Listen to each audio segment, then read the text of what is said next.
Welcome to the February special board meeting for the Macomb Area Recreation and Leisure Foundation. This is a new role for us, and it is the inaugural meeting for this group as the, is that so eloquent acronym, as the MARF board. The first item we have is, of course, the approval of the agenda. Can I have a motion, please?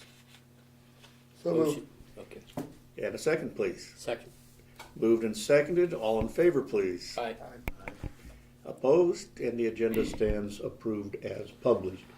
The secretary's report comes from me by virtue of the fact that I went with Randy Price when we did a lot of the switchover at the bank for the bank account and at the post office for that. And at both places, they needed a signature for somebody in a role, and so I said, I guess that would be me, because Randy was not going to sign again. And what we need to do, and I'm going to switch, because the secretary's report would be how he came to be the secretary, and then switch right over into the first agenda item. The bylaws that we have from the past MARF board still govern until we have taken action to revise them. So that in probably our most pressing issue. And I'm going to volunteer to work with Joe to get those revised so that they are both consistent with the current legal requirements and with the structure of our board. Ultimately, we're going to probably need a memorandum of understanding between MARF and the Park District so that we clarify what the role, the mutually supporting roles are going to be. But the first thing we need is the bylaws. I think that's fair to say, Joe, and we've had some conversations on this. Right. Okay. It will take some time to do. If you want to comment. Yeah, I think it would be good to have at least an informal committee to come up with proposed revisions to the bylaws, and then those could be circulated, and comments, input, questions resolved, and then there would need to be a resolution, a written resolution published and then considered at a meeting, Right. to actually make those changes. Right. I think what I guess piggybacking off what you just said is as we come up with things, we circulate to the board members in this case. And you folks should all have copies of those bylaws, and if you don't, let me know and we will get them to you post haste. And as you read them, please feel free to make suggestions on how you would like to see the revisions or how you would like to see the new board come forward. Did anybody did we get those distributed? Can I make a suggestion? I would like to see everyone have 2 copies of the bylaws. They look like this. They're old looking. Anyway, I would like everyone to have 2 copies, and one of them, just write all over it, question marks, Yeah. you know, how about this, just whatever comes to mind. And we should, at some point in the near future, have a meeting where we can, A working session? yeah, just discuss all those things, and it would help a lot if you had a set of bylaws that had your notes on them from when you read them. And a set of bylaws that you can still read. Yeah, No, that's different. So That's the we will make arrangements to do that, and we can scan those into the system, can't we? So that we can come up with electronic copy as well. Yeah. Okay, that's, we need to be doing this. What's the time on that time frame? 2 months ago, 2 months ago. in some ways, because in order to function, we have to have those. We just meet 3 on this, 3 months. We currently are set up on quarterly meetings for this. We can have a special board meeting as necessary. One of the things that we're gonna have to discuss will be the rules applicable to calling meetings of the MARF board. And I think, as far as I'm concerned, at least for the present, we should just go ahead and follow the standard OMA rules, and so that the transparency is served. I think right now, we're still operating with the old bylaws, and they have a frequency for meetings, and I believe it's quarterly. Yeah, I think that's what we're And, working off of. I know at the last meeting, I can't remember who I was discussing it with, but, you know, if we can get this thing set up to where it's not automatic, but, you know, it's just a matter of money in the bank drawing interest and, you know, occasionally, hopefully, contributions and stuff. Maybe our meetings wouldn't need to be quite as frequent as that. You know, just a heads up twice a year or something to see what the balance looks like. And, you know, if it came to a point where the park district had an idea of what the foundation could do for the park district, a special meeting could be called at that point. And there are notice provisions regarding special meetings that we'd have to follow. Sure. So that's task 1 for this. Task 2 is agenda item 5, and I guess there's a 2A and 2B here. We need to select officers for the board, and under the current bylaws, the board is to have 7 members. And at present, our board has 5 members. One of those members is Jim Bloom, because he was on the Park District Board when the switchover occurred. And I haven't talked to Jim about his role in that. And I do believe Russ is not on the MARF board because you came on when Jim stepped down. So one of my suggestions would be that we nominate and elect Russ as a member of the MARF board, and then we would still need, at this point, a 7th member until we get Jim's desires, clarified from him. There's in, I think, an IAPD legislative update, or one of the things that I got in the email, there either has been or will be a change in the law that right now requires 7 members for a foundation board, to reduce that to 5, which would make it a lot more workable for us. That's true. Yeah, I remember seeing something about that, though that may have been more about Park District boards than foundation boards. I'll have to look again. Yeah, I thought want- it was about foundations, but I remember seeing something similar to that come across. In any case, under the present rules, bylaws, we need to add somebody. And I don't know if we can think of anybody Phil? that we might wanna, I do have an assistant on the board Yeah, to back up. I nominate Phil. I nominate Phil. I've been nominated, so I would second that. all right, then can we get a second on Russ's nomination? Second. Okay, so we will do this by voice, and essentially what is in front of us is adding Russ Ham and Phil the Photo Man to our board. And I stress for those who are watching that Phil has background in this field. So although there's teasing going on, it's also serious. So all in favor of that, would you please signify by saying aye? Aye. Opposed? And we congratulate you and thank you. And then Joe and I will begin to plot out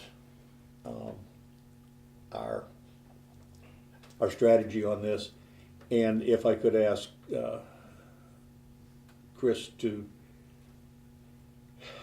I guess, get copies of, it might be best just to do it by mail so that people don't have to come in and find them, so we know that they're there, that you've got them to review them.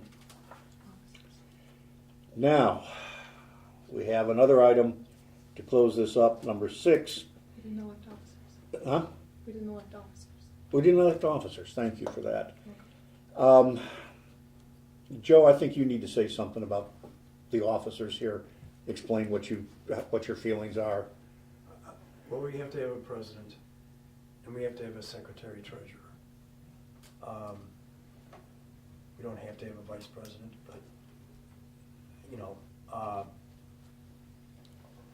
in terms of what the real functions of these officer jobs are, the president is basically the manager, and the secretary treasurer is the bookkeeper, minute taker, and keeper tracker of various documents and things that come up during meetings or in between. I think it would be a good idea to have whoever is taking those positions with the Marl board, or with the Marl, not be in the same position with the Park District. In other words, the president of the Park District Board of Commissioners shouldn't be the president of the Marl board. So that there's some disjuncture, I guess, between the makeup of those two boards. Obviously, they're practically, in fact, totally all the same people comprising the board, but in order to, I think, strengthen the idea that they are, in fact, two distinct entities, having different officers would be a good idea. And I agree with that 100%, so.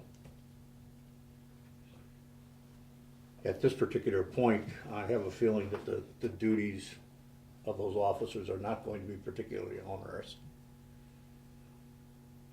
Well, not after we revise the bylaws. Yeah.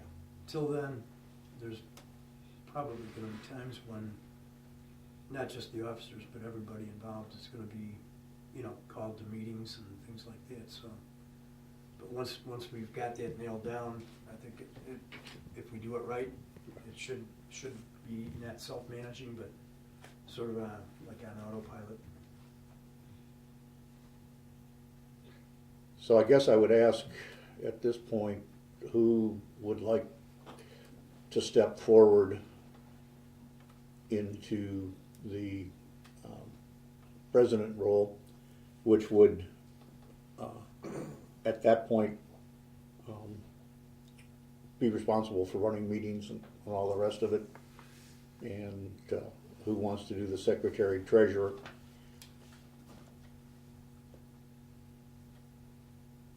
And I don't want you to all, rush in at once here so that people don't get hurt.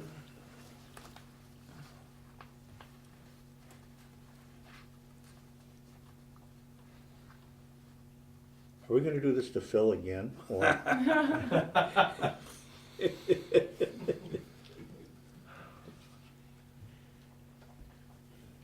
Steve, I understand why you would have reasons. Right. So it would fall to either to Pat or to Russ or to Valencia. Valencia's ill this evening.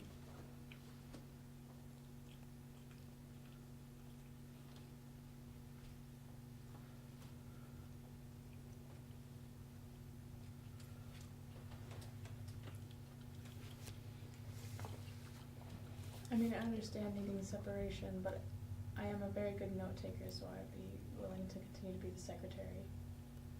Or if you don't see a problem with that kind of There's no separation. legal requirement or anything like that. I was just thinking in terms of identities of Sure. officers. Not only so that in your own mind, you're not blending things together and, mixing them up, but so that on paper it looks clear that, different people are doing different functions on each board. From getting started, while we're in this transitional reformatting, I don't think it's of great importance as to whether the same people are or are not fulfilling those jobs on each board. I think in the long run, though, it would be a good idea to have some separate identity. Well, see, John, you're the secretary, I would be willing to fill in as treasurer. I don't know if it would be ethical in any means for me to be the president, but, No, I think it would be downright frightening. I do, Um, as well, yeah. But, I think it'd be fine if you were the president and you were the secretary. It's gonna require revenge. coordination and cooperation, getting it together for this upcoming review of. And Lord knows we see each other often enough, so. Is that arrangement on a provisional basis, if we could frame the motion as doing that on a provisional basis until the permanent bylaws are passed and in place? I think just call yourselves temporary president and temporary. My hesitancy to move into a position like that is because I'm so new to the board that, That's understood. I mean, I'm familiarizing myself Same. enough with the accounts, and Yeah. Yeah. I want to focus a little bit more on the park district side of it, but I mean, There's no trouble with that at all. that's my hesitancy, but. And, I mean, I'm willing to do that because we're gonna have to work together on the bylaws anyway. So if that's agreeable to people, Well, then I make a motion that, or I nominate Rachel Lenz as president of Marl. Yeah. MARLS. And John Hemingway as the secretary treasurer on a temporary basis until the bylaws are rewritten, and at such time we will do a new election of officers. Got it. Is there a second to that? A second? It has been moved and seconded, and I think on this, we'll do a roll call vote, just so that we create a record. So if you would, please. Commissioner Hemingway. President Hemingway. Sorry. Aye. Commissioner Sowers. Aye. Commissioner Horrell. Yes. Commissioner Ham. Yes. You heard the whispering down here, and I was trying to signal that in our Marf board roles, we are not in fact commissioners. Oh, trustees. Yeah, we'll be trustee. Oh, and trustee Weiss. Aye. Yeah, does that? Thank you. Yeah. I was wondering. All right, Sorry. then with that done, I'm gonna pass down something that, and there are 2 sheets for each of you here. When I was at IAPD, and that is for the folks that are wondering at this point, the Illinois Association of Park Districts meeting in January, I made contact with an individual who is one of the leaders of the this organization, the National Association of Park Foundations. And I had a chance to sit in on a presentation by him and other members of that organization, and then to talk with him for about 10 or 15 minutes after that presentation. And I also had a chance to ask Peter Murphy And if you'll notice on the sheet that looks something like this, he's got an endorsement, and of course, Peter is the CEO of IAPD. And he told me that he felt pretty good about it. The advantages of this are that they provide a great deal of both information and consulting assistance to their members. And I think that as we tread into some new ground, this was actually a fairly attractive source of information to us. And I think the fee, the annual fee is $375 per year. They have another higher fee, but that is essentially about publicity and getting listed in their books and things like that. That doesn't seem to add any particular value to the consulting. And when Joe and Rachel and I met, I guess about 2 weeks ago now, we just sort of tossed the idea around, and we kind of felt like any information source that looks like it's competent and reliable would be welcome. So I would like to ask authorization from the trustees to pay the money and become a member of this organization fairly directly, so that we can begin making use of their services. There'll be assistance in writing bylaws and such. And I'll be glad to answer any questions on it. If after the first year we find that the resources aren't worth the money, then we don't have to renew. And the money is in the account. We have enough money. The current account is just below $8,000.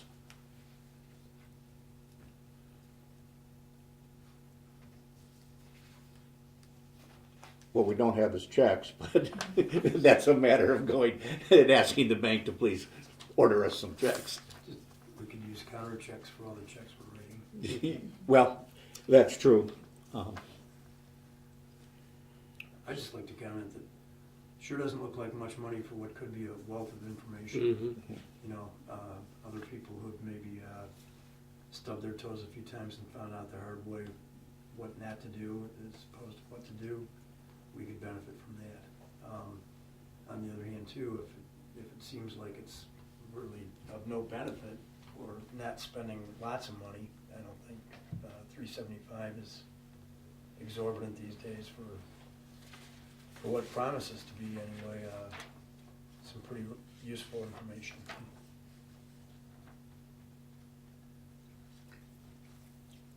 Are there any questions, any other comments? If somebody would like to make a motion on this, I would like to move that we would join the association for a year provisionally all right, to see what the benefits would be. all right, and revisit it. So there is no automatic renewal involved here, and I think that's a Right. fair thing. Yeah. Is there a second to that? Second. It has been moved and seconded that Marv join the National Association of Park Foundations at the $375 annual fee level. That membership to be reconsidered at the end of the year based on what the value seems to have been to us. Is that a fair statement? Yes. Thank you. On the membership fee, when it starts when, whatever, is it concurrent with a regular year, or is it, My understanding from what they told me was that when they receive and cash the check, we're members. and then it's like, And then just would Okay. roll through. Right. Okay. This being a money matter, if we could do the roll call, please. Of course. Trustee Greenway, Aye. Trustee Sowers, aye. Trustee Horrell. No.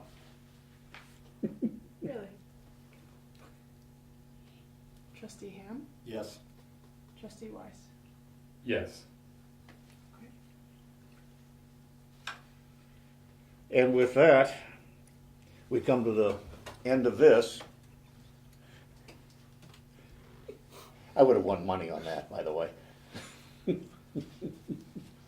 uh, we come to the end of the Marth meeting, and I would like to move that we close the meeting. okay, is there a second to that, please? Second.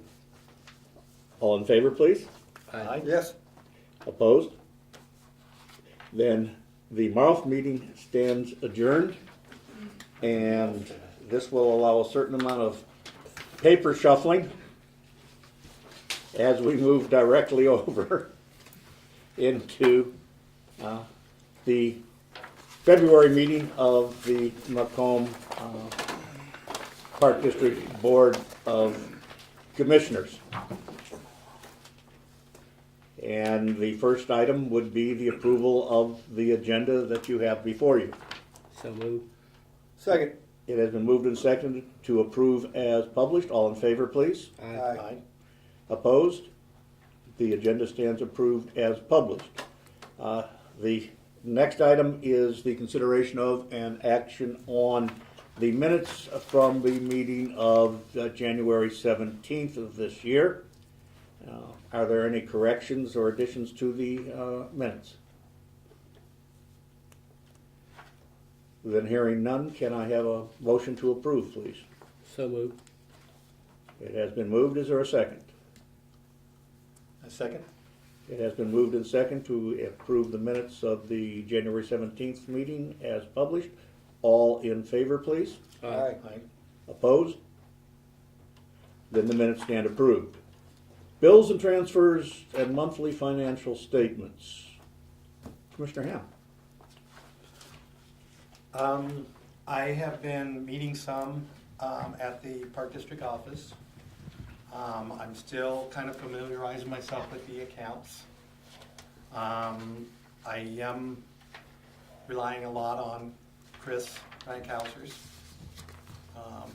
information that is provided to all the commissioners of the board. Nothing at this point has really jumped out as far as a large variance. Chris has been good about answering my questions, and I feel that I still need some time to look at the financial statements some more, but I don't have any much more to add than what's already been provided us on the paper. So the basic recommendation would be that we don't clap Chris in irons and approve the bills and transfers and monthly financial statement. That's what I'm saying. That's Right what you're now- saying. Right now, they look good. All right. Then is there a second to I that? second that. It has been moved and seconded to approve the bills and transfers and monthly financial statements. This is money, so a roll call vote, please. President Hemingway, Aye.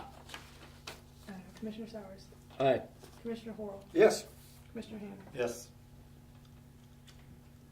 Thank you very much. We have no one signed up for open public presentation to the commissioners. The president's report will be part of item number 10, so we will move to the director's report. Okay. So we have had a spurt of nice weather that has surprised us all in February. We do ask for everybody's patience. We all know this will not be the beginning of summer yet, so we are still planning for a little bit of a frost at some point. So bathrooms in the parks will not be open quite yet. We will stick to the traditional time of April 1st. That'll be when we aim to open facilities. So we have had some inquiries, and that's why we still anticipate there will be some frost or freeze left before summer is ready to come out, and then let us enjoy our outdoor facilities for a longer period of time. We just had our daddy-daughter dance on Friday, probably one of our more popular programs that we get to host, and definitely a favorite of mine.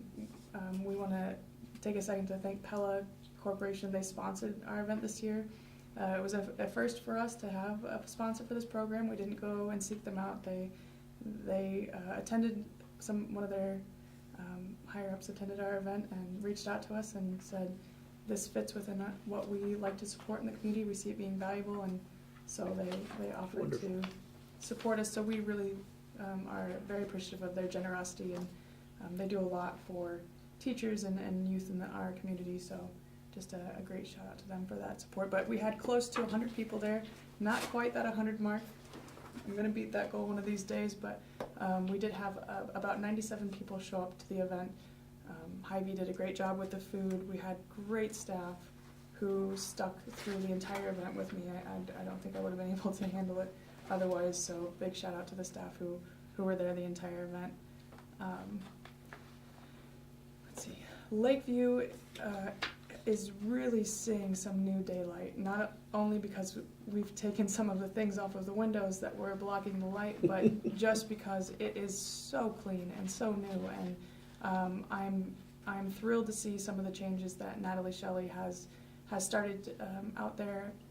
She's building a brand new menu for educational programs for the school districts to get involved in, for homeschooled groups, for families to engage in. She's like she did with our clay classes, really taking it to the next level. So, and along that line, she's also taking our clay classes to yet another level.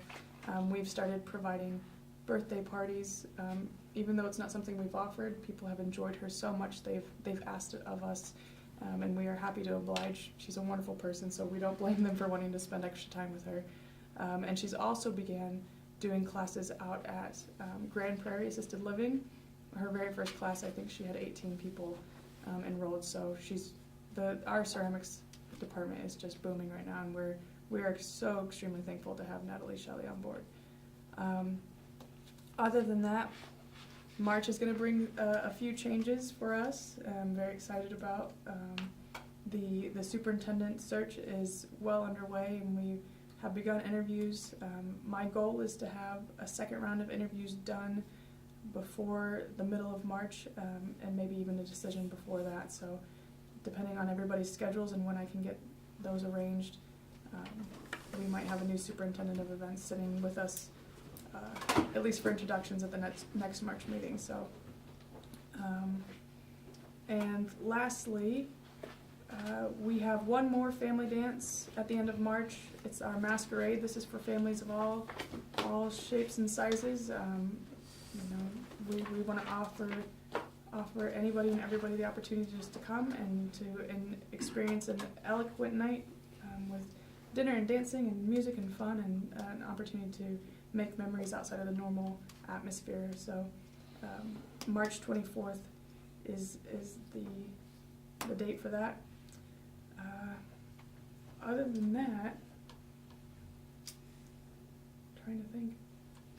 Hey, that's plenty until my next Okay. section.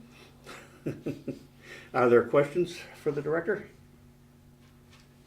Where's that next one going to be on March 24th? Where's that going to be at? It's going to be at the Wesley Village Community Room, Okay. Community Center. Thank you. Are there any other questions? What's the times on that? 6 to 8. 6 to 8. Thank you. Good question. Thank you. All right. We will eventually be restructuring the finance committee as Russ works his way through things, so that that gets a little bit more normalized. So for the moment, we don't have any committee reports.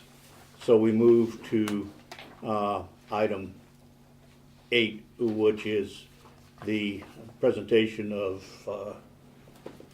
Director Lenz's annual goals, which under the contract that we wrote need to be submitted no later than the February meeting for board review and approval. And then the actual evaluation process takes place at the end of the year, toward the end of the year. So the issue before us as the board is whether we feel the goals being presented to us now are consistent with the direction we would like to see the district going and represent the appropriate priorities.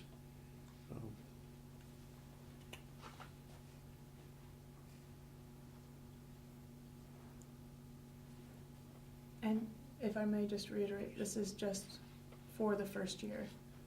I know there are goals and objectives that we talked about during my initial interview that might not be represented there, but this is just more of the initial year, getting to know things, getting to reevaluate things. Now, there is a sort of an explanatory memorandum that I think was in your mailbox, sort of trying to capture a little bit of that. And if you remember a while ago, I sort of summarized what Director Lentz and I had discussed, and this is kind of what we came up with.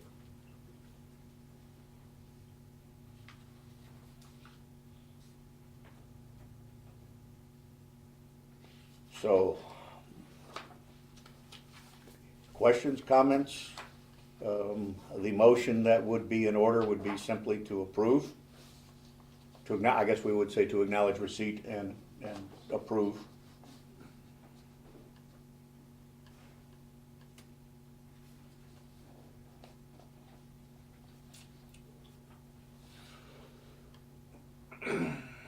Or disapprove, I guess I should say, to be fair.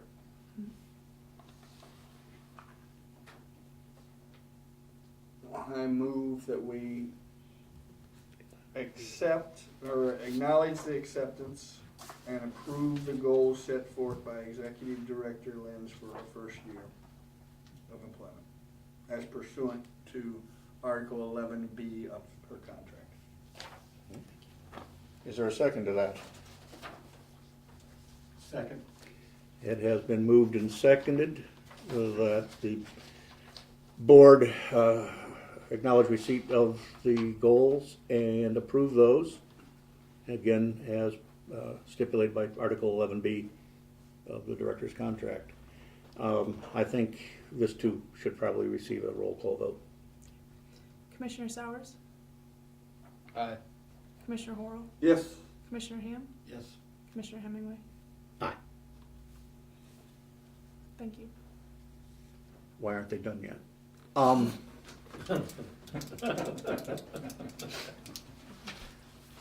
Okay. I'm sorry. The next item is fairly straightforward. You all have a draft copy of the ordinance number 322, which is the budget and appropriation ordinance.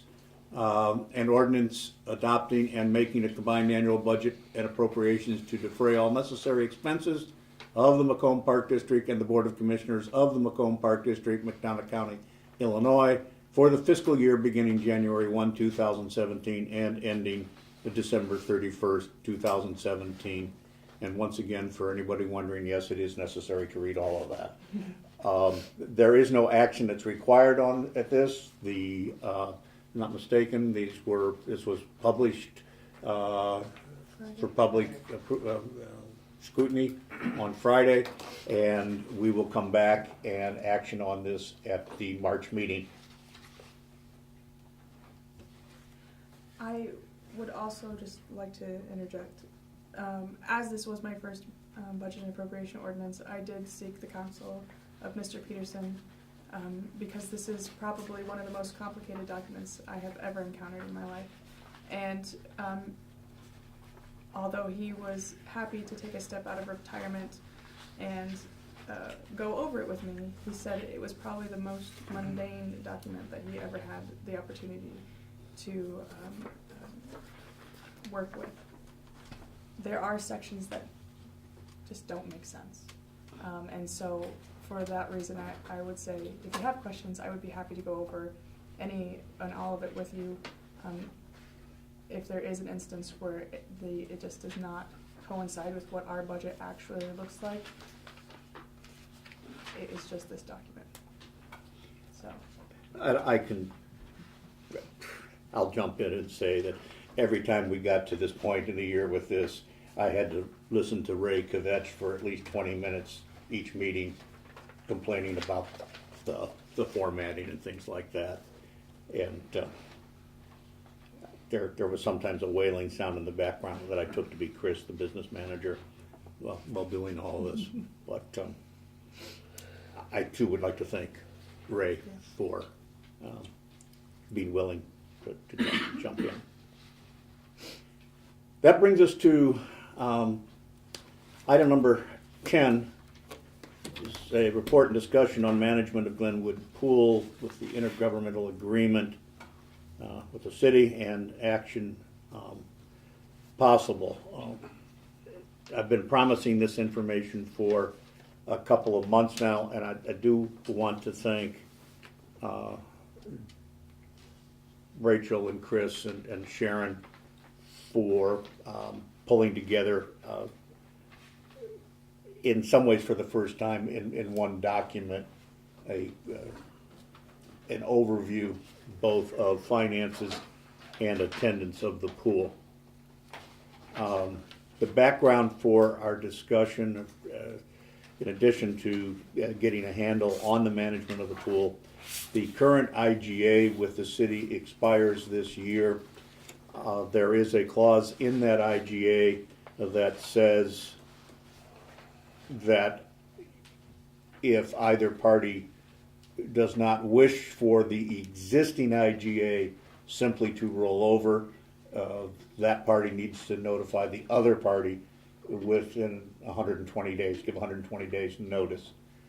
Based on a conversation that I had with City Administrator Dean Torreson back on the 25th of January, he requested sooner rather than later for any discussions of the pool because their budget year begins May 1 and he would need to make some allowances for whatever decisions were made about the pool. I think it's important to remind people, I know people here know it, but there is occasionally some confusion in the city that the Park District is the manager of the pool, not the owner of the pool. And that is very similar to a property manager working for a property owner, and that the terms of the management arrangements have been stipulated by intergovernmental agreements.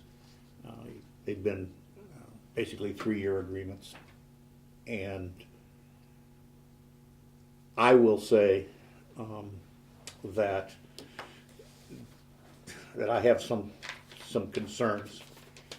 I'm going to pass to you. There are 3 sets of photos there. They're kind of backed into each other. I think that starts it.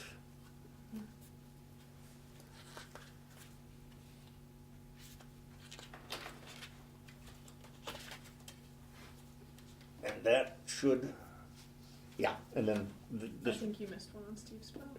Are they end of it? 'Cause you It should be 1 to 14. I think that one in your hand goes to Steve. Okay. And with that, so that you know where those things are actually located, there is sort of a sketch map with the number of each photo, its location noted.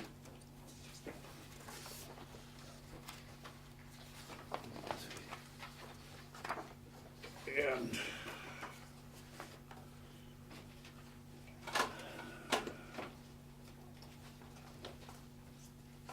as I try to remember my password, we did a visual inspection of the pool, and by we I mean the director and our superintendent of grounds and myself went, can't exactly remember the date, I think I may have it written down here someplace, I don't know how vital that is. And Steve, you joined us on the surface, and for some reason didn't feel like crawling around down in the bottom, which I quite frankly, I guess, understand.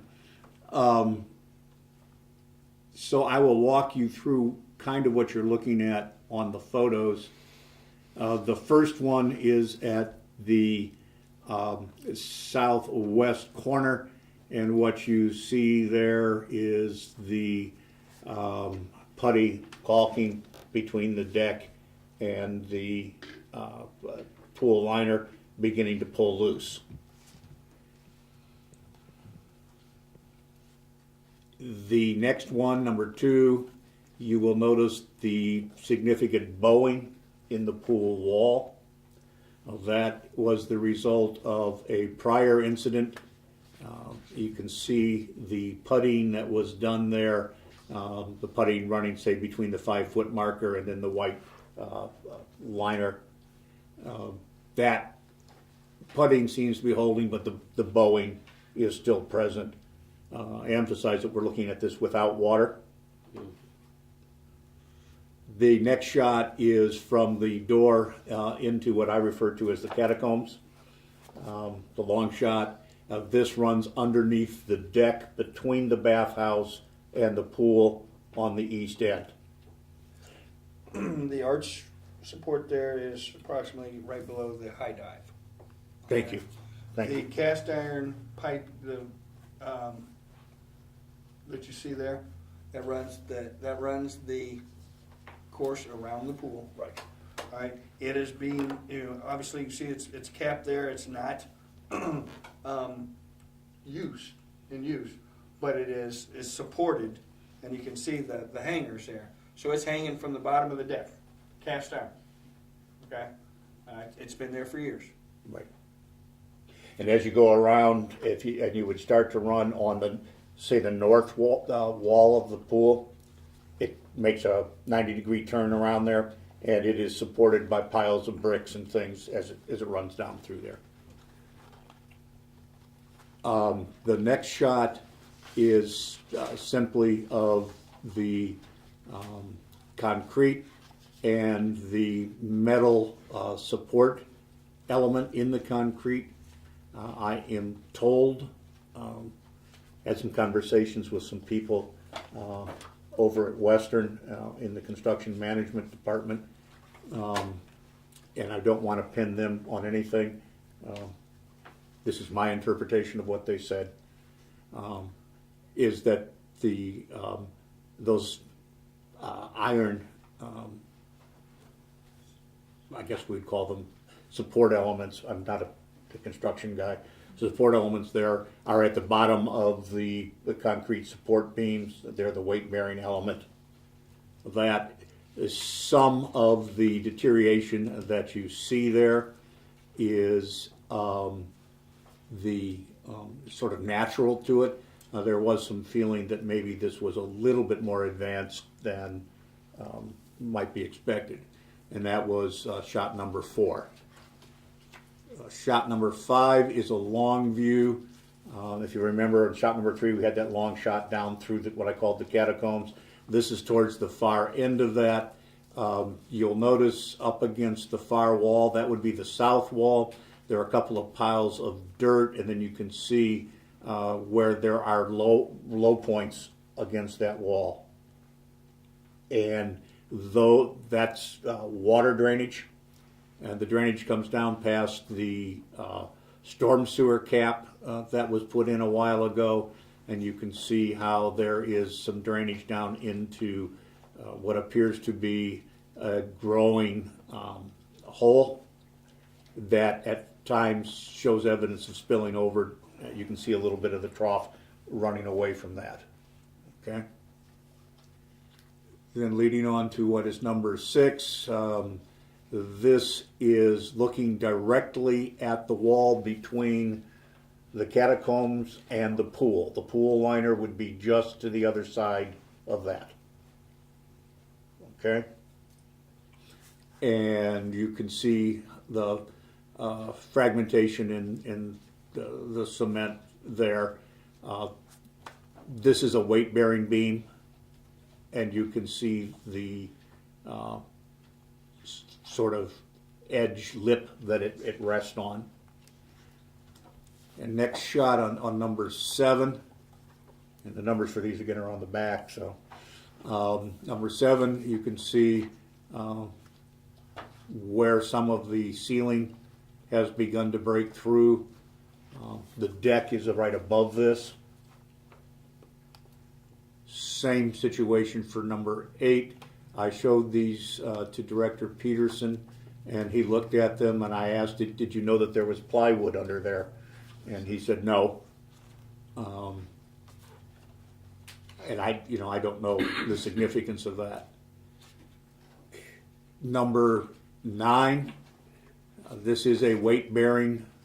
You can see that the metal rod is exposed, and that that one beam, the concrete, is barely on the lip, if at all. Number 10 is a further example of the weight-bearing beams with the steel exposed. You'll notice that there is a metal strap coming down on the left side that has rusted through. Having escaped the catacombs, number 11 is the roof. My understanding is originally the roof was in fact used as a sun deck, and that there were actual events held up there. If you look at that, you can see certain sunken parts of it, and that roof now is not used. It's closed off. And as I understand it, we have water gather up there and some occasional leakage.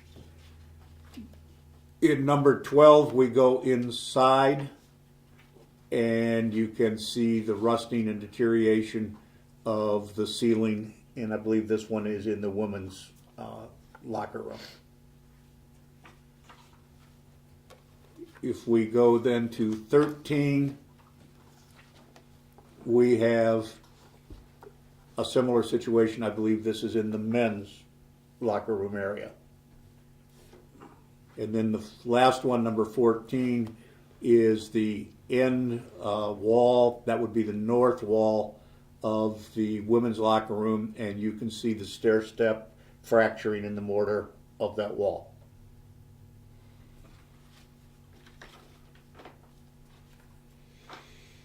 Do I need to clarify the location or anything of those shots? And you may keep those shots. And the map.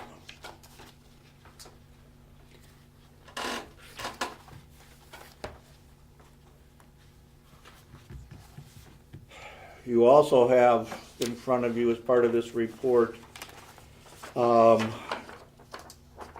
what is actually, to my knowledge, the first detailed summary, and I'm not claiming any special, any special ability on this part. It was the work of the staff. I think the most important thing to point out here is that we were able to go back to year 1999 for reliable numbers on operating losses. We were able to go back to 2007 on projects expenses. Projects are infrastructure. There were some bookkeeping changes between 06 and 07, and we felt that it would be best just to keep everything consistent and not try to get involved in guesswork.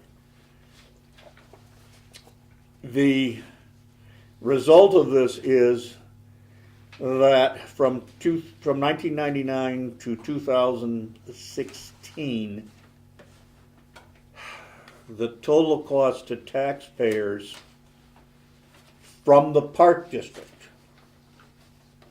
the total cost of operating was $352,471 and some change.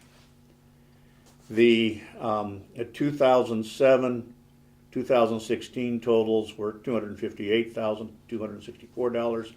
That figures out from 2007 to 2016, and again 2007 is when we pick up the reliable projects information. That figures out to an annual loss of $25,826. And actually, it's not really a loss. I think that we're better off thinking of that as simply a cost to the taxpayers. On page, what's listed as page A2, 2016 was an anomalous year.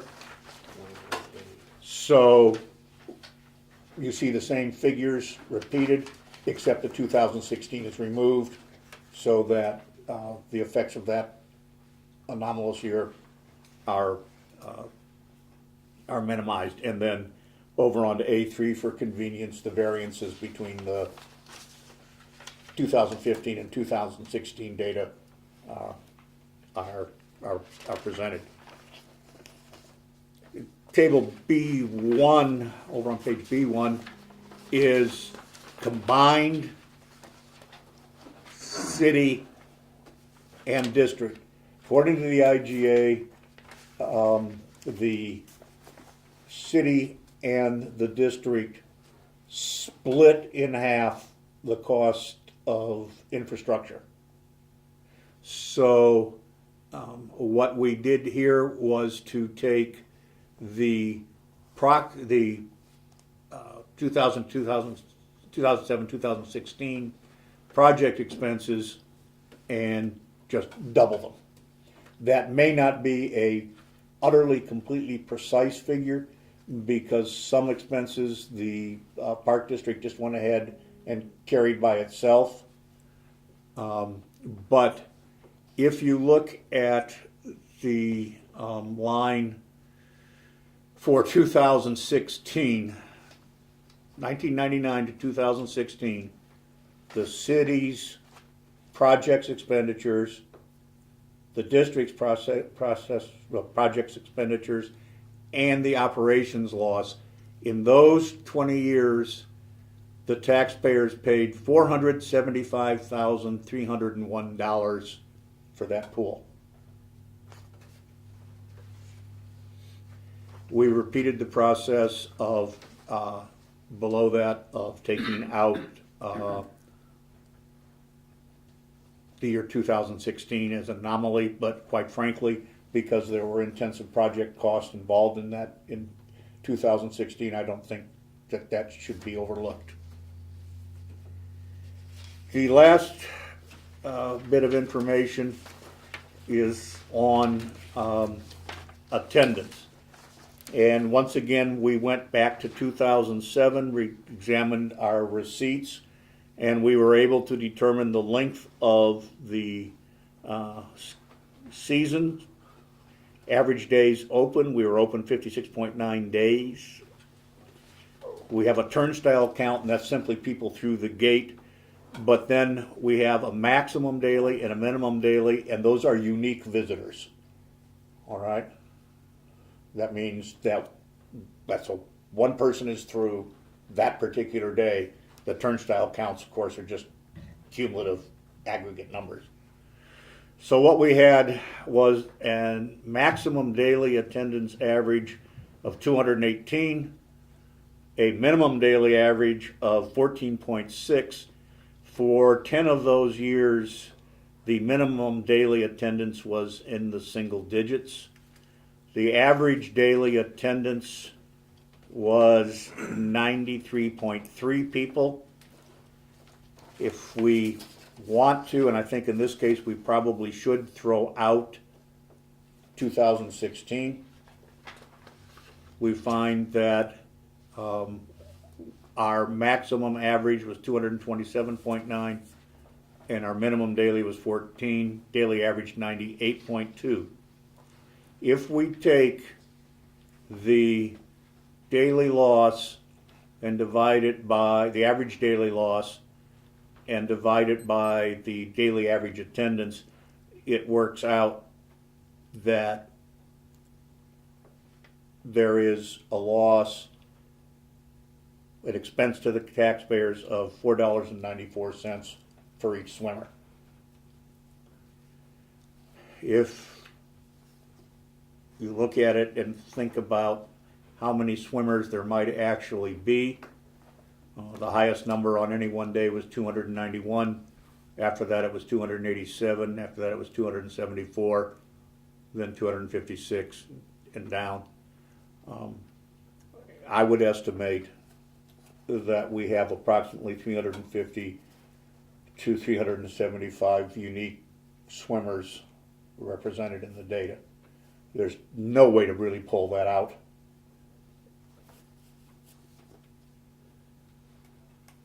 So, on a daily basis, from 2007 to 2015, the taxpayers have paid $431,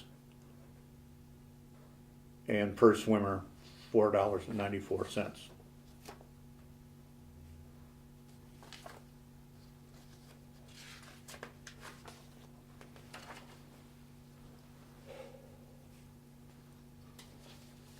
Where do punch cards come into play here?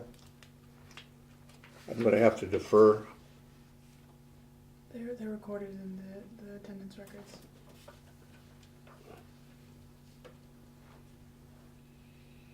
So as somebody comes in, So we just The went like punch. total swimmers, right? Yeah, we didn't do admission based on payment or card. We just did total admissions for a day. Okay. And I guess the unique thing here is we may have had revenue in 2005 and they didn't use those punch cards and And it they carried still over. haven't expired. Right. I mean, some people, so. That's a good point.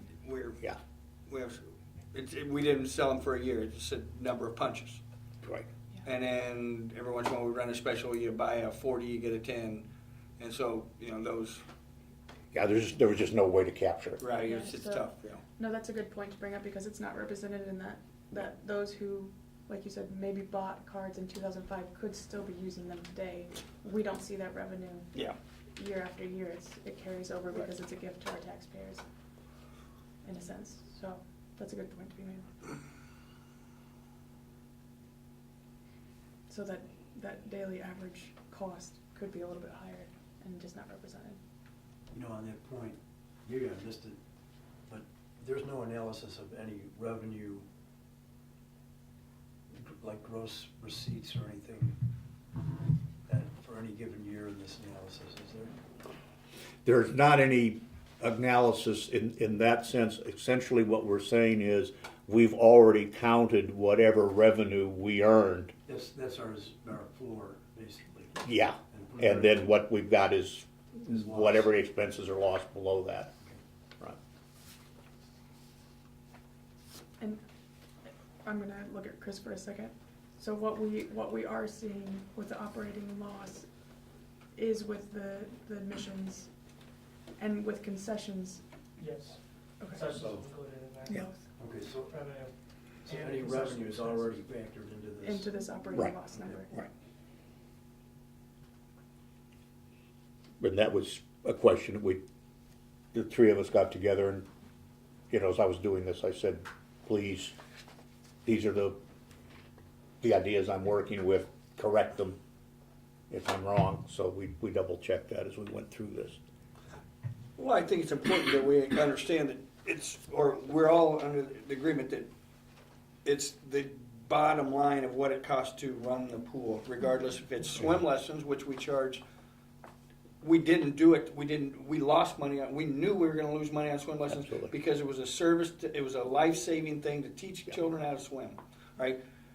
So that comes into there because of the guards that were payroll and whatnot. So it's just, what did it cost us to run the pool? Basically, this is what it's saying, Yeah. correct? Okay. All right, in a nutshell, and not to divvy up, well, this, and this. This is what it costs to run the pool.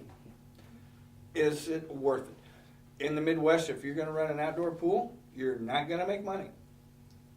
Okay? Not a swimming pool. Not an aged swimming pool. We're looking at 60 to an average of, take out 2016 in just this span here. 2 months. 2 months.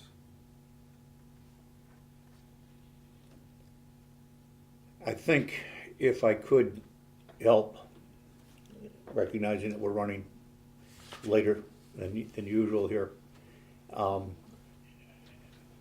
I could frame what I think were confronted with, not in terms of the numbers, but in terms of what the board has to, in a sense, do with the numbers. We have to decide whether we wish to continue with the current IGA. The stipulation of that IGA is that infrastructure cost, the project's cost, are halved currently up to an amount of $37,500 for both parties.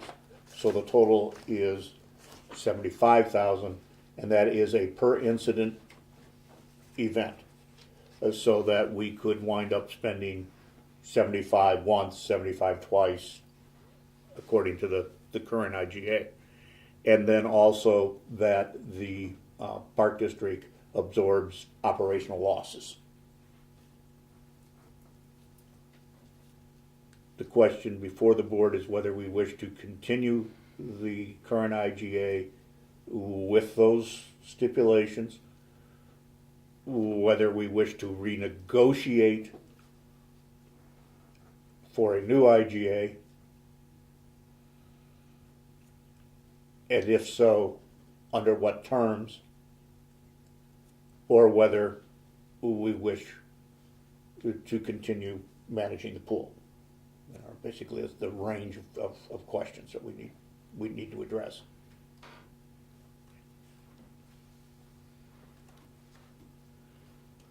And there is unfortunately some urgency in that, based on conversation with the director earlier.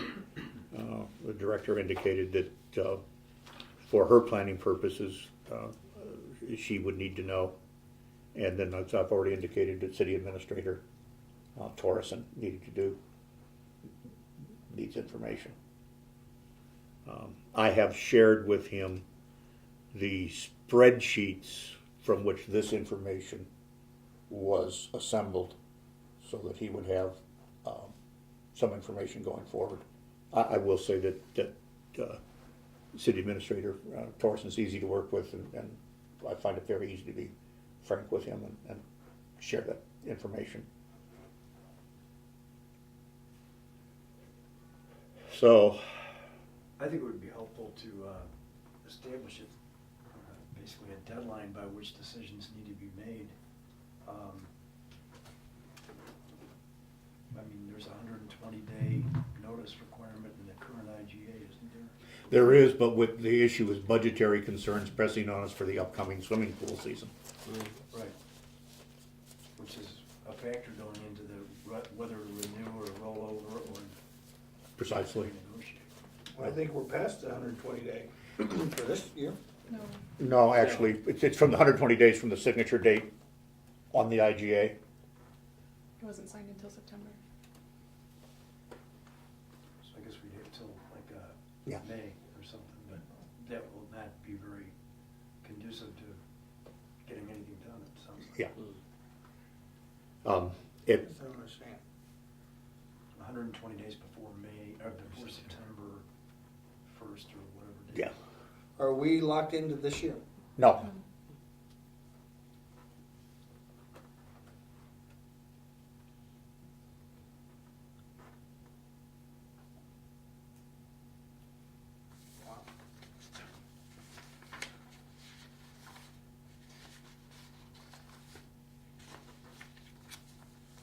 If we're gonna, yeah, I agree with Joe. We need to get something done then.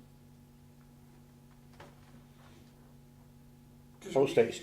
All right, yeah. If we're looking at it, school is gonna be out the end of May, okay? To get the pool up and running, it's gonna be a couple weeks. So it'll be mid-May to get started on it. Or if you wanna start then and then, let the water, obviously the weather is a huge factor, but usually it's the first week of June that the pool has been opened. Again, back then, school got out towards then too. Now we're getting out around Memorial Day. So, Is there work remaining to be done from last year? The engine still needs to be rebuilt. That was a, Okay. I had a recollection that because we shut down, we basically did not complete everything since there was no sense in doing it then. I believe the engine is with the company. It's not in our It is control. in Yeah. storage at the company, yes. Yeah, I think that's standard, and Standard closing of the Up year. at Abington, right? The one. Yes, Yeah. EMI. Are they waiting for the go-ahead to rebuild? To my understanding, I know we didn't give them the go-ahead. Okay.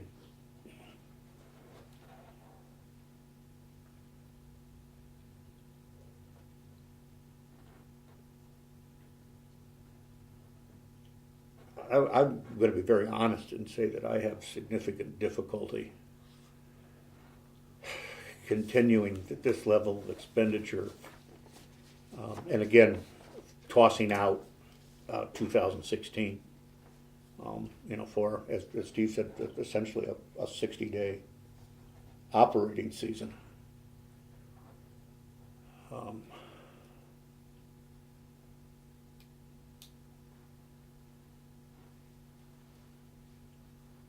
It's just an awful lot of money.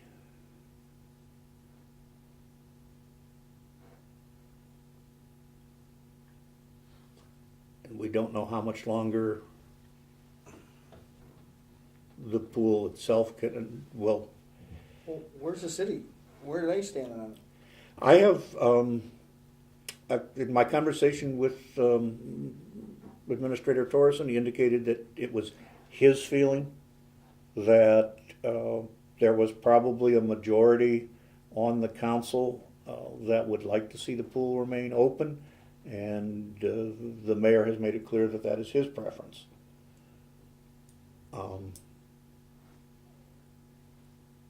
My own feeling is that this is a decision that we have to take in regard to the Park District and what we think is the best thing for the Park District to do. Cooperation with the city is a good thing to do, don't get me wrong, but there's a lot of money going out. Do we have any figures on how well utilized swim class programs have been throughout this period of time? We could very easily pull those. Yeah, we didn't pull that for this, but I think something that Steve said bears reiteration, that the district has been committed to providing swim lessons and subsidizing that where necessary, and I personally would hope that under any circumstances, whatever the outcome would be of our discussions, that we would find a way to continue to do that. Because I agree with Steve that swimming is a life skill, it's necessary.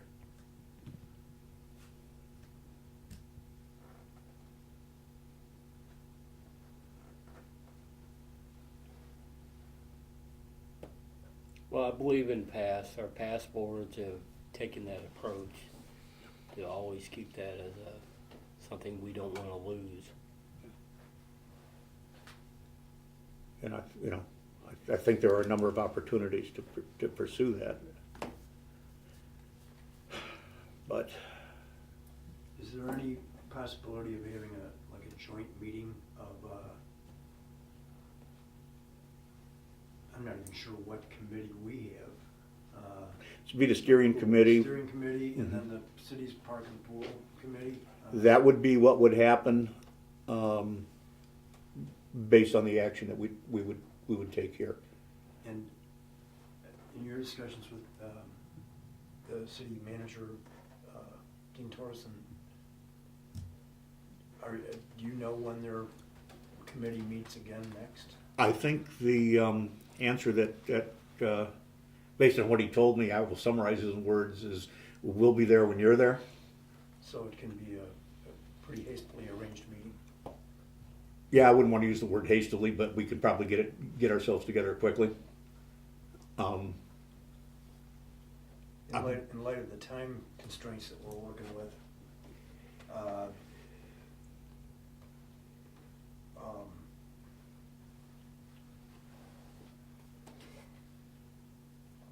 how and I'm not speaking as a board member obviously, but I'm just wondering in terms of practical consideration, how quick could such a meeting take place that?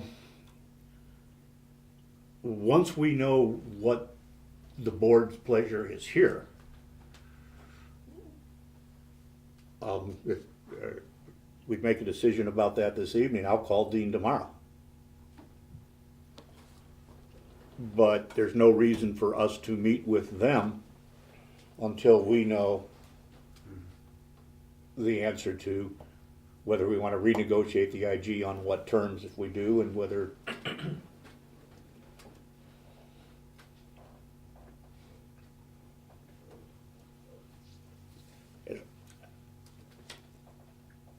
Do we have to have a consensus or a belief going into it? Can't we go and discuss this thing with him?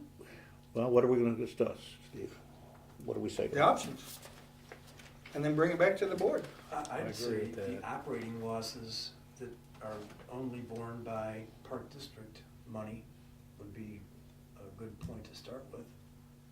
I just think that we could just have a discussion as opposed to going in and saying this is what we believe right now. Well, one of the things that had happened in the past, and I'm not arguing against this, I'm just saying what in the past has been that we've wound up with the steering committee going in and talking to the park and pool committee and coming back and saying this is what we're going to do, and leaving the board essentially out of the loop in the discussions and simply to ratify whatever was brought back. So my concern has been that this be very transparent, that everybody understand what's going on here, so that whoever does talk to them has a clear understanding of where the board's coming from. Right, I think that both sides could go into it with the idea that it's a negotiation, it's not a ratification of anything at that point in time. It's we're gonna sit down and we're gonna brainstorm what's gonna be best for all parties.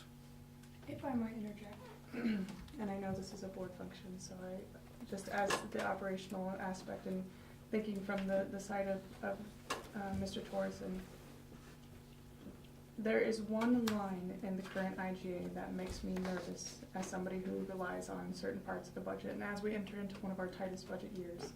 And it is, and we've skirted around it a couple of times, but it is the $75,000 per incident. If for nothing else, for us to agree not to roll over the contract so that we can amend that for both parties involved would be beneficial. At least I know from my operational standpoint, that could really cause some issues for some of the other programming and activities that we offer if we were to have, for some reason, a wall collapses or Right. a main pump breaks, and that's a different scenario than, all of a sudden we have $80,000 of our half and the city has $80,000 of their half, and just to see that amended. I guess I thought that's what we were talking about. We would meet together Yeah. to talk about it, to negotiate, not, True, but the reason that still exists is because we, as a board, have continued, and again, I'm stepping in from a third party because I haven't been on this, but it has just continued to roll over because there has been so much conversation. Right, The and- rollover aspect of this is, we have a meeting of the two entities, negotiating, who's gonna pay for what, and how much are we limited to, or what's our cap, things like that. And we come away with, let's say, pretty much of an agreement or an understanding, and there's gotta be some changes. That's fine, then I think at that point, the city and the park can rewrite the IGA. If we come away with not an understanding, then we say, Then at that point- then we say no. then at that point, we need to let the city know, we're not renewing, or we object to the rollover of the IGA. Well, I think we need to say that we want to renegotiate the IGA in order to start the process. Yeah, That has to happen. yeah. Yeah. And from what the director says, you know, I think she raises a good point. Pat, you were gonna say something? You know, I know we're talking about 2017, and while we're talking about trying to do the IGA, I haven't heard any talk about we got a deteriorating pool out there. If they're going to continue to do it, what are we going to do future-wise? There's nothing being put out there. I mean, year to year, and then we're going to do it till it totally collapses. To me, you're giving services for that year, but it sure doesn't show as a good insight for what we're doing with that money we're doling out each year, and not creating something new or something a little bit more stable than what we already have. Do I make a point with that? I mean, I don't see any movement in that direction. Either we We have- continue as we go. We've been Tweak kicking it the up. can down. I mean, tweak the IJ up, and every year we come down to this. But I don't see anything being put out there concrete of doing something beneficial. Are we going to have a pool or are we not in the future? I mean, just gets put to the back burner every year I think for the most part. if I understand what Pat's saying, is he's saying that we've been kicking the can down the Yeah. road on this issue for a long time.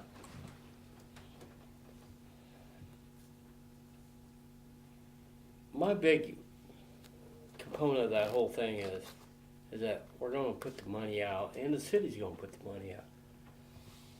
Okay. I would just like to see it put to the best use as we can. And, you know, I realize a new pool, very expensive venture, but putting money in an old pool every year, and hey, all you gotta do is just look at the horror pictures we got right here. That should show you a little what we have in front of us. The city of Macomb is a part of the, is it Macomb? It's called Community First now. Community First, which among other things is considering construction of a pool, I think.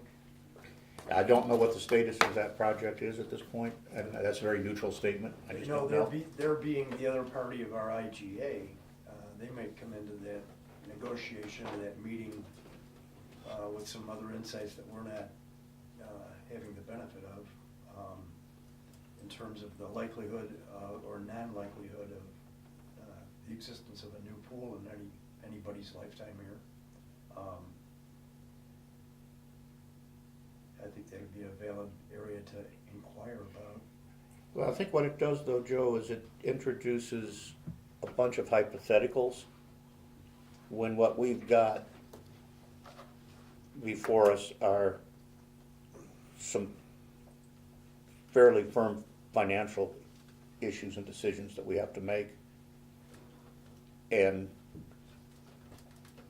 to say that there might be a new pool in 5 years is nice, but not knowing if there's going to be, do we commit to spending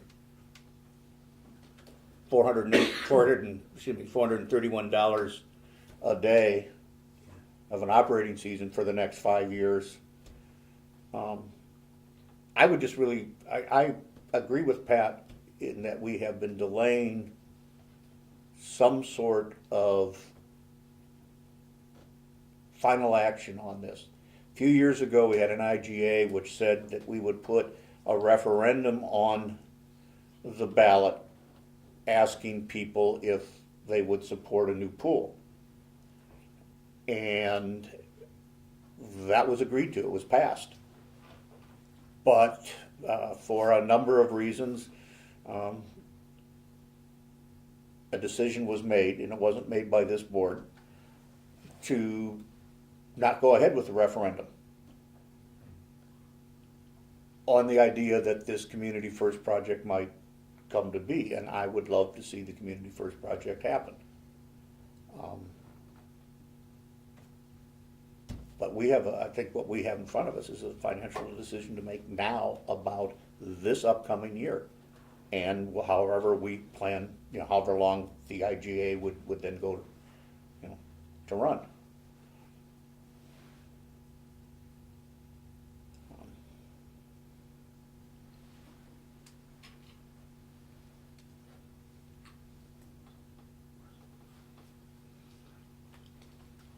At this time, I would like to make a motion, if I could, that basically we would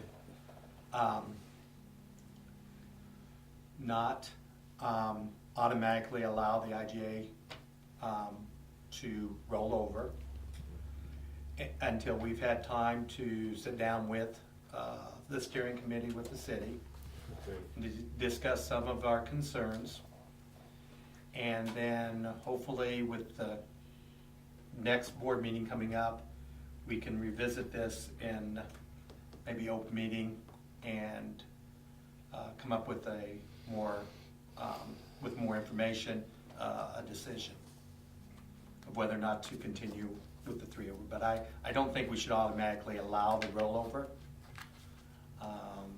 So I would like that to be a motion of not to allow at this time to automatically roll over and to meet with the city steering committee Yes, to gather more information. It's their pool and park committee, our steering committee. Right. Now, the one thing about that is that Jim Bloom was the other member of the steering committee together with the way the steering committee is constituted. The president is on it automatically, and then Jim Bloom was on it as the second member. So we would need a second member to engage in that. And I most certainly would not feel comfortable doing this just by myself. Absolutely not. I think the voice of the board needs to be heard in those And discussions. we can have more than just 2. We could have a third. Actually, our committee structure is set up to have 2 because as soon as we have 3 people, we have a majority of the board, Okay. and that raises problems. And I would welcome anybody who wishes to do it. It has to be done by May, right? I think it has to be done sooner. Oh, well, yeah, but I'm saying that's 120 days is May. Well, if we, what will happen based on Commissioner Ham's motion would be that I would make a phone call tomorrow to let Dean Torreson know and begin to schedule a meeting, but I would also write a letter, a formal letter saying that we do not wish to allow the current IGA to roll over and would like to enter into negotiations as soon as possible, just, for the future. Right. But just in order to trigger that process, we need both the phone call and the letter to do that. When's my term up? Your term is up at the May meeting, essentially, once we approve the minutes and bills and transfers from the preceding month. Oh, he's May. April's, yeah.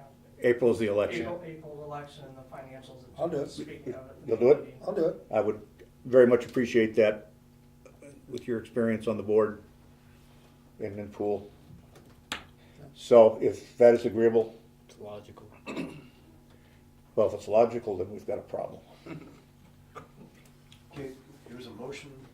Okay, there's gonna be 2 motions. I'm gonna vote no. There's gonna be a 2-part motion, I'll tell you really. and then we'll come up with a second motion on the steering committee. The first motion is by Commissioner Ham. The first part of that is that we notify the city that we do not wish to allow the current IGA to roll over, and we wish to open negotiations with them as soon as possible. Correct. And then we'll come back and take the second one to appoint Commissioner Laurel to the steering committee. So on roll call on the first one, you're going to be dizzy trying to read those minutes. I'm telling you. Commissioner Horrell. Which one? IGA. First one. Yes. IGA. Commissioner Ham. Yes. Commissioner Hemingway. Yes. Commissioner Sowers. Aye. So that carries, and pursuant to that, as I said, I will make an informal phone call and transmit the letter as quickly as possible. Then a second motion would be in order appointing Commissioner Horrell to the steering committee to participate in the negotiations. Roll call again. Well, actually, we need the motion first. Oh, awkward. So moved. Moved, seconded? A second. Moved and seconded? Yes, roll call, please. Commissioner Ham, Yes. Commissioner Hemingway, Aye. Commissioner Sowers, Aye. Commissioner Horrell. I hear an abstention. Abstain. Grade 1. Okay, thank you. This is a difficult discussion, and it touches on a number of fundamental issues. And what I'm encouraged about is that I'm not hearing it ducked. That we're actually looking at this head on, and I think that's good. I really appreciate that. And with that said, there's one more motion I need. Motion to adjourn. That would be one. I heard it. Is there a second? Second. Try to keep the shouting down. All in favor? Aye. Aye. Aye. Opposed? We stand adjourned, and once again, thank you very much.